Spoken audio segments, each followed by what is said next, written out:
Do you know why birds fly? It's instinct. They get to a certain age, and if they don't jump off the limb or leave the nest, their parents push them out, and they either fly or they die.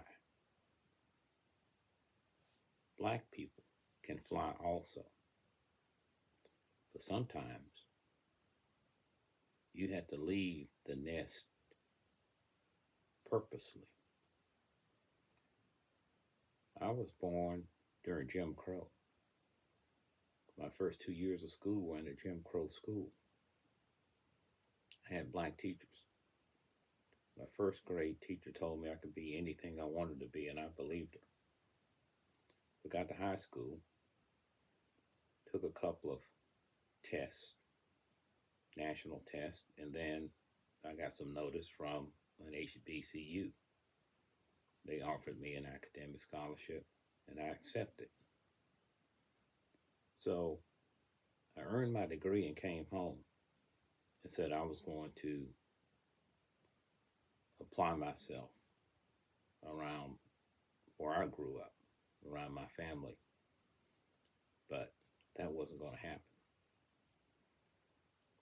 I was in sales, and when I was out making sales calls, the businesses were not owned by people that looked like me. So I pretty much got rejected, and I was asked questions such as, where are you from? You from around here? So they were more interested in what I was than who I was and what I could do for them. So I made a decision. This is not the tree I can fly from. This is not the air that I can fly through. So I changed my location, got a foothold, and jumped off the limb and started to fly. And I realized later on, as I reflected on when I grew up, there were 3 or 4 areas that a black person could, pretty well succeed in. But those were taken. There were some funeral home directors, there were teachers, and there were preachers. But later on, I even learned that a lot of the preachers, they weren't making their living from preaching. That was something they did, but they may have been a truck driver, or they had a regular job through the week, maybe at the sawmill, what have you. So I continued to fly. And then I decided I'm going to come back home. But by that time, I was well accustomed to flying. So I applied myself when I came back home and decided I would start a business, an essential business. But I had did things that I needed to do when I was away, so I could build up what I needed to make sure my wings were strong. I had purchased multiple houses, and as those rose in value and I moved to a larger house and I moved to a larger house, and when I came back, I had what it required to do what I needed to do. So sometimes you have to shift. You have to get into friendlier skies in order for you to fly. Because if someone else owns the tree, they own the land and they own the air, your wings may not work where you are.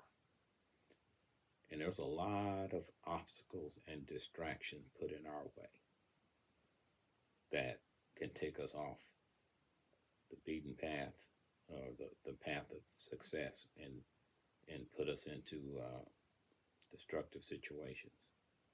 Right now, we're highly distracted with things like Sean Combs, Puff Daddy, whatever you want to call them, situation, people just chattering around, oh, Hollywood's going to be destroyed. What does that mean to you? Nothing. Were you connected to that? No. Were you at the freak offs? No. Do you know Puff Daddy? No. Have you ever even seen him? But it preoccupies the mind. We've got this so-called rapper out there that just introduced some lip gloss or whatever, all kind of vulgar, degrading names and titles. And it's a grooming type thing to make the salacious seem attractive and empowering. We got to turn a lot of that off. And I'm going to even take a little bit of a hit at the church. Not the church itself, but how people interpret what they hear when they go there. Now, let me give you an example of the difference. Black people go to church and they hear about, the upper room and, things are going to be better at the end and heaven's going to be there. And, it's easier, harder for a rich man to get into heaven than it is for a camel to go through the eye of a needle. And we listen to that. And almost gets to the point that some folks say, it's bad to be well off. It's bad to be wealthy. But think about the white church. Same Bible. But they're able to go to church. Then when they leave, they can support someone like Donald Trump. There's no equivalency of what they're seeing and hearing from that Bible than what they're seeing and hearing from a man like Donald Trump. But they're using him and view him as a vessel to get what they want. Some will say, well, I don't really like what he does personally, but I like some of the policies. I'm not saying we have to be like that, but we shouldn't take the parts that we hear when we walk into a church as a reason for us to shrink down ourselves. Be bold. Jump out of the nest.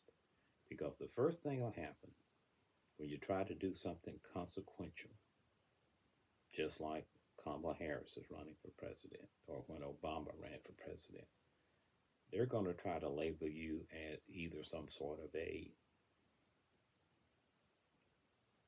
affirmative action, which now they're calling a DEI hire, diversity, equity, and inclusion, or flip it over.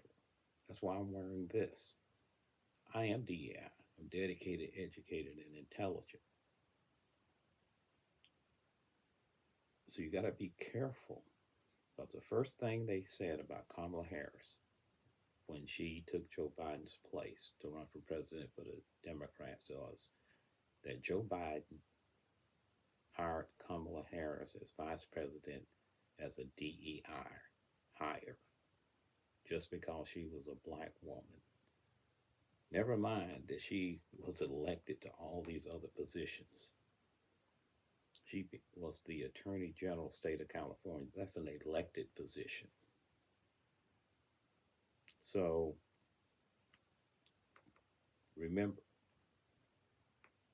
black folks can fly just like everyone else.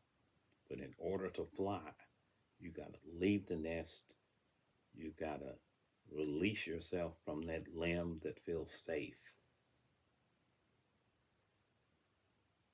And then have faith and know that your wings work the same as everyone else's.